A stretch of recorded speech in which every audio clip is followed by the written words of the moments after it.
Hello,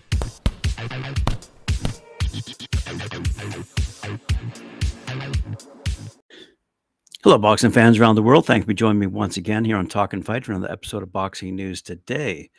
And we have a trio of stories to open up this episode involving upcoming fights that we've all been looking forward to. And finally, they've been announced. Let's start off with what I would consider the big one. Terence Crawford has announced on Instagram he will fight Errol Spence Jr.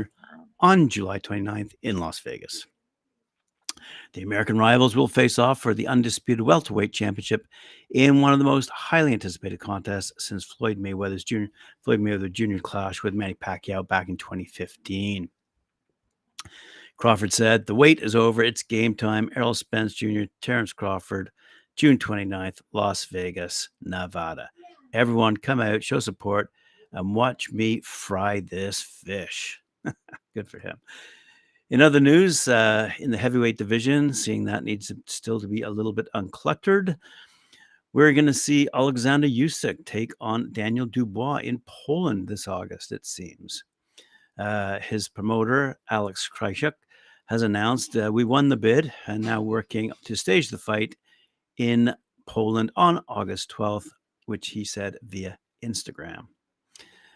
So Usyk will put the WBA, IBF, and WBO heavyweight belts on the line against WBA mandatory challenger Dubois, having retained his unified status with victory over Anthony Joshua in last August's rematch.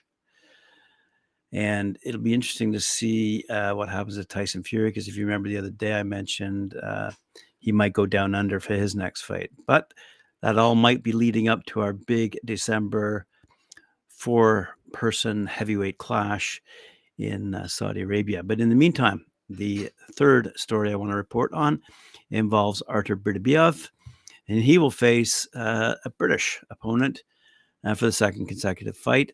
The light heavyweight champ returns August 19th to take on Liverpool's Callum Smith at the Videotron Center in Quebec City, Quebec. Smith is looking to become a two-weight champion, but to do so, he'll have to beat a man regarded as one of the deadliest fighters on the planet. Beterbiev has fought 19 times and won every time, with each opponent failing to hear the final bell. Anthony Yard was the latest to fall at the hands of the Russian-born Canadian resident back in January. Another win for the champ will give him a 3-0 winning streak against the Brits, having beat Callum Johnson back in 2018. He said, "Quebec is my second home, so I'm very happy to finally defend my titles on home turf. When you're the world champion, everyone wants the opportunity to take your belt, and that's especially true in my case. With 3 titles at stake, I've already started my training camp, and I'll be ready to not only defend my belt, but to also put on an impressive show on August 19th. I'm sure he will indeed." What a great fight. Let's move across the pond, where I announced yesterday Frank Warren's got a bit of a show going on in Belfast. One of those combatants is Michael Conlan. And the headline screams on ESPN, "Despite final round KO loss in last attempt, Michael Conlan remains focused on a world title." This is a story written by my friend Nick Parkinson over at ESPN. He said, "Michael Conlan refuses to be viewed being knocked out of the ring in the last round of his first title fight as a painful and humbling experience. Instead, he considers last year's loss to Lee Wood for the WBA featherweight world title as a key moment in his development. It's a setback that he believes he prepared him for Saturday's shot at the IBF featherweight champ, Luis Alberto Lopez, which will be streamed on ESPN+. Conlan, by the way, he's 18-1 with 9 knockouts, was narrowly ahead in points before being knocked out by Wood, and that was ESPN's 2022 Fight of the Year, by the way. Quickly rebuilt his career with 2 wins: a unanimous decision versus Miguel Marreggia in August and a first-round stoppage of Karim Gary in December. He said, "I learned a lot from the Wood loss. I know how to pace a 12-round fight. I know when to put the foot on the gas. I know when to make the right defensive moves," ESPN told Conlan. I put that into the present tense because he didn't, obviously, against Lee Wood. Anyway, "I've learned how to handle the defeat and rebuild. Marriaga was a dangerous puncher, and I fought him at my own pace and picked my shots. When Marriaga tried to put it on me in the last round, I still ended up winning the round." Anyway, Conlon, 31 years of age, will get another attempt to win his first title when he challenges Lopez, 29 years of age, at the SSE Arena in his home city of Belfast, Northern Ireland. Conlon believes his response is losing to Wood will ensure he becomes Northern Ireland's first featherweight champ since Carl Frampton. Now retired, Frampton won his first title when he appointed Kiko Martinez for the IBF junior featherweight belt in 2014. Conlon was there that night as a spectator at a specially built outdoor stadium on the site where the Titanic was built. Well, there's a bit of interesting trivia. He also had something else to say with respect to Lee Wood. As reported by Keith Duck in Boxing Scene, Michael Conlon wants Lee Wood to win his rematch with Mauricio Lara on Saturday night. That'd be the same night that Conlon's fighting, by the way. Wood is fighting Lara in Manchester, however. If Wood were to avenge his 7th round technical lockout loss to Lara and Conlon beats Luis Alberto Lopez, Conlon's own rematch with Wood would be a 126-pound title unification fight. Conlon will challenge Lopez for the Mexico City native's IBF featherweight title in Belfast, as I just reported. And while Conlon hopes Wood wins, he doesn't see it happening. Conlon said, "I think Lara knocks him out again. I think it's too soon. I don't know why they jumped into the rematch so quickly. Probably because there's a mandatory on that belt." And that would be the Usyk fighter, Otabak Komatov. I don't know where he'll get his shot, but he's a good fighter, and I actually think he would beat Lara, with all due respect to Lara. But I think they want to keep that belt in the matchroom kind of bubble. I read that Lara and Josh Warrington can happen, and there's a mix between the three of them, but I don't know why Wood has taken that fight again. Mexico's Lara, he's 26, 2-1, 19 knockouts, won the WBA featherweight title from Wood in their February fight at the Motor Point Arena in Wood's hometown of Nottingham, England. Eddie Hearn, whose company promotes Wood, Lara, and Josh Warrington, proposed that Lara make his first title defense against England's Warrington, 31, 2-1 with 8 knockouts, and that the winner face Wood in his following fight. Wood, who's 26-3, 60 knockouts, instead exercised his contractual right to an immediate rematch, which would take place just 3 months after his trainer, Ben Davison, stopped their fight once a woozy Wood got up from the 7th round knockdown. Wood was winning on all 3 scorecards through 6 rounds, by the way. Lara's left hook, however, knocked Wood flat on his back with 23 seconds to go in the 7th round. Wood got up in time to beat referee Michael Alexander's count, but Davison threw in the towel. He's done well in his first fight, Conlon said of Wood. If he had maintained his boxing and not got greedy, he probably could have won, but I think it was inevitable that Lara would get to him. I'm not the biggest puncher in the world, and I had Lee Wood out on his feet a few times that fight.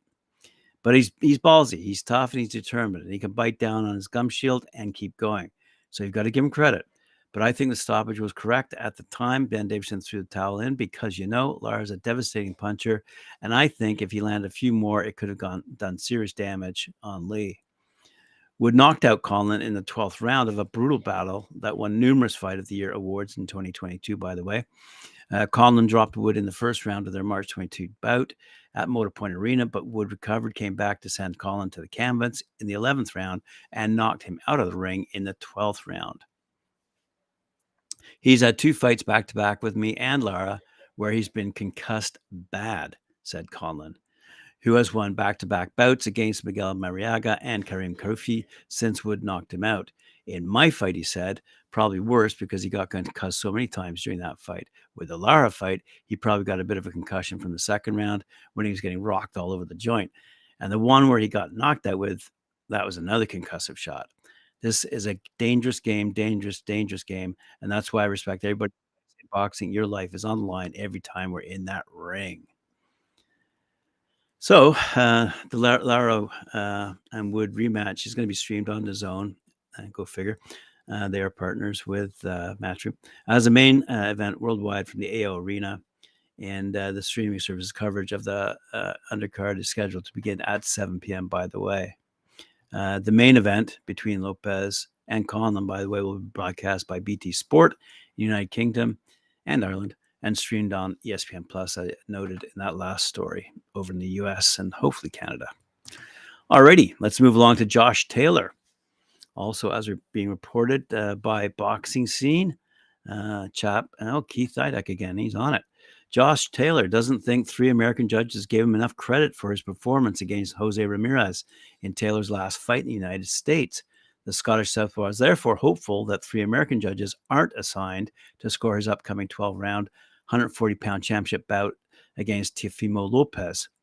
Taylor, who's 19-0 with 13 knockouts, will defend his WBO junior welterweight title versus Lopez on June 10th in a main event ESPN that ESPN will televise from the theater at Madison Square Garden in New York City. Lopez, as we know, is 18-1, 13 knockouts, was born in Brooklyn and has also resided in South Florida and Las Vegas as well. Taylor said, obviously, I've requested to have 3 different judges, that they're not all be American judges. Hopefully they accept what we've requested, and hopefully that's the case. But I don't let things like that bother me. I believe in myself. I'm confident in my ability. It's going to be much different of a dominant display. The judges cannot deny me. The New York State Athletic Commission approved a diverse panel of judges for Lopez's last fight, a 10-rounder against Spain's Sandor Martin, that took place December 10th at Madison Square Garden. Canada's Pascal Procopio, 97-92, and California's Max DeLuca, 96-93, both scored that fight for Lopez. Italy's Guido Calvieri scored Martin at 95-94 winner over Lopez, who was knocked down during the second round. New York's Ricky Gonzalez was a referee for the Lopez-Martin match, which Taylor recalled could have gone either way. There were 2 judges from his opponent's home country when Taylor defended his IBF, WBA, WBC, and WBO 140-pound crowns last year at the SSE Hydro in Glasgow. England's Ian John Lewis scored at 114-111. Scotland's Victor Loughlin, 113-112, scored that 12-round fight for Taylor, whereas England's Howard Foster scored their February 22 bout, 113-112 for England's Jack Catterall. An English referee, Marcus McDonald, deducted a point apiece from Taylor and Catterall that night. McDonald took a point from Catterall for holding in the 10th round and a point from Taylor for hitting Catterall after the bell had sounded to conclude the 11th round. 9 months earlier, Taylor defeated Ramirez, who fights out of California, by the same score, 114-112, according to each judge of their 12-rounder in that 140-pound title unification fight. It took place in May of 2021, by the way, at the Virgin Hotels in Las Vegas. Nevada residents Tim Cheatham and Dave Moretti and New Jersey's Steve Westfield scored that fight identically. The 2 knockdowns Taylor produced, one in the 6th and another in the 7th, accounted for the difference on the cards of Cheatham, Moretti, and Westfield, who scored 6 rounds apiece for Taylor and Ramirez. Moretti, 78 years of age, has again drawn criticism for how he scored the Devin Haney-Vasily Lomachenko fight, most recently at the MGM Grand in Las Vegas. Moretti scored Haney a wider winner, 116-112, than Cheatham, 115-113, and David Sutherland, 115-113. He also scored the 10th round, a round Lomachenko appeared to win, definitely, for Haney. Taylor felt Haney-Lomachenko, a 12-round fight for Haney's IBF, WBA, WBC, and WBO lightweight titles, was very competitive. Having seen that fight, he said, I don't know what all the huge fuss is about.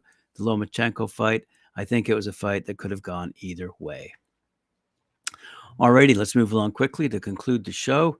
Quick little quote from Lawrence Okoli and Chris Billum-Smith, both who were former teammates and are now turned title rivals.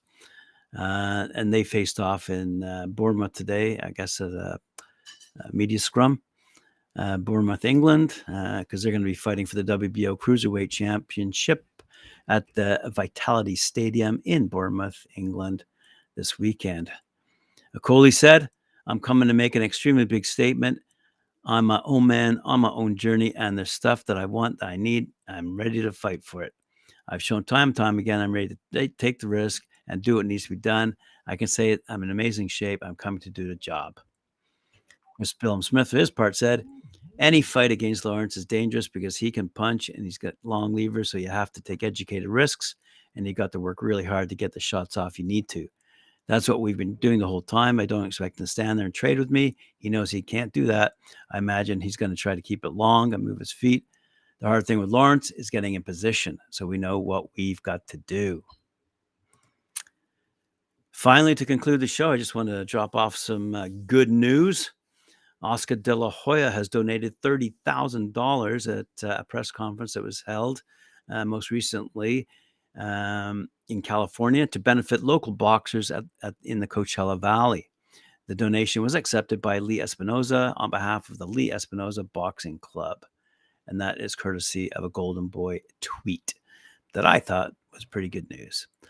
All right, boxing fans, thanks for joining me once again. Appreciate it. Yeah, I'm looking forward to that Spence Crawford fight. I think the entire world is, the entire boxing world is. Appreciate your comment, Alex. Remember to like, share, subscribe, hit that notification bell. We'll see you later on at 4 p.m. when I join Mike Orr and Cedric Ben for their show, Knuckle Up. Thanks for joining me. Bye.